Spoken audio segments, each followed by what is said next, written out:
ಇನ್ನು ರೇಣುಕಾಸ್ವಾಮಿ ಕೊಲೆ ಕೇಸ್ಗೆ ಸಂಬಂಧಪಟ್ಟಂತೆ ಜೈಲಧಿಕಾರಿಗಳ ವಿಚಾರದಲ್ಲಿ ಅಂದ್ರೆ ಪರಪನಗ್ರಹಾರದಲ್ಲಿ ಜೈಲಧಿಕಾರಿಗಳ ಕರ್ತವ್ಯ ಲೋಪ ವಿಚಾರಕ್ಕೆ ಸಂಬಂಧಪಟ್ಟಂತೆ ಒಂದು ಕಡೆಗೆ ಮಾಹಿತಿ ಸಿಗ್ತಾ ಇದೆ.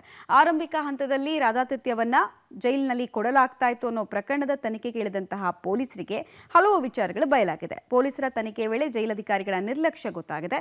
ಜೈಲಧಿಕಾರಿಗಳು ದರ್ಶನ್ ಬ್ಯಾರಕ್ ಬಳಿ ಯಾರನ್ನ ಡ್ಯೂಟಿಗೆ ಹಾಕಿದ್ದಾರೆ ಅನ್ನೋದ್ರ ಬಗ್ಗೆ ಮಾಹಿತಿ ಕೊಡುವಂತೆ ಎರಡೆರಡು ಬಾರಿ ಜೈಲಧಿಕಾರಿಗಳಿಗೆ ತನಿಖೆ ಮಾಡಿ ಮಾಹಿತಿಯನ್ನು ಕೇಳಿದ್ರು.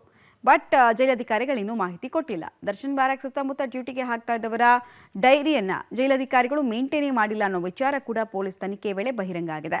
ಇನ್ನು ಡ್ಯೂಟಿಯಲ್ಲಿದ್ದವರ ಮಾಹಿತಿ ಕೊಟ್ಟರೆ ನಟ ಆರೋಪಿ ದರ್ಶನ್ಗೆ ಪರಪನಗ್ರಹಾರ ಜೈಲಲ್ಲಿ ರಾಜಾತಿಥ್ಯ ಕೊಟ್ಟವರು ಯಾರು ಅನ್ನೋದು ಪಕ್ಕಾ ಮಾಹಿತಿ ಸಿಗುತ್ತೆ ಅನ್ನೋ ನಿರೀಕ್ಷೆಯಲ್ಲಿ ತನಿಖಾಧಿಕಾರಿಗಳಿದ್ದಾರೆ.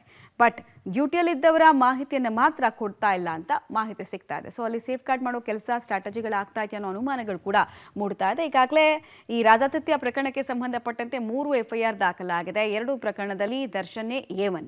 ಸೊ ಇನ್ನೊಂದು ಕಡೆಗೆ ಕರ್ತವ್ಯ ಲೋಪ ಎಸಗಿದ್ರ ಬಗ್ಗೆ ಕೂಡ FIR ದಾಖಲಾಗಿದೆ. ಇದರ ತನಿಖೆಯನ್ನು ನಡೆಸ್ತಾ ಇರುವಂತಹ ಪರಪನಗ್ರಹಾರದ ಪೊಲೀಸರಿಗೆ ಹಲವು ವಿಚಾರಗಳು ಈ ಅಕ್ರಮಕ್ಕೆ ಸಂಬಂಧಪಟ್ಟಂತೆ ಗೊತ್ತಾಗಿದೆ. ಮತ್ತು ದರ್ಶನ್ ಈ ರೀತಿ ಆಚೆ ಇದ್ದಂತಹ ಸಂದರ್ಭದಲ್ಲಿ ಮತ್ತು ವಿಡಿಯೋ ಕಾಲ್ನಲ್ಲಿ ಮಾತಾಡೋ ಸಂದರ್ಭದಲ್ಲಿ ಆ ಸೆಲ್ಗಳ ಬಳಿ ಯಾರು ಡ್ಯೂಟಿಯಲ್ಲಿ ಇದ್ರು ಅಂತ ಮಾಹಿತಿ ಕೇಳ್ತದೆ, ಕೊಡ್ತಾ ಇಲ್ವಂತೆ.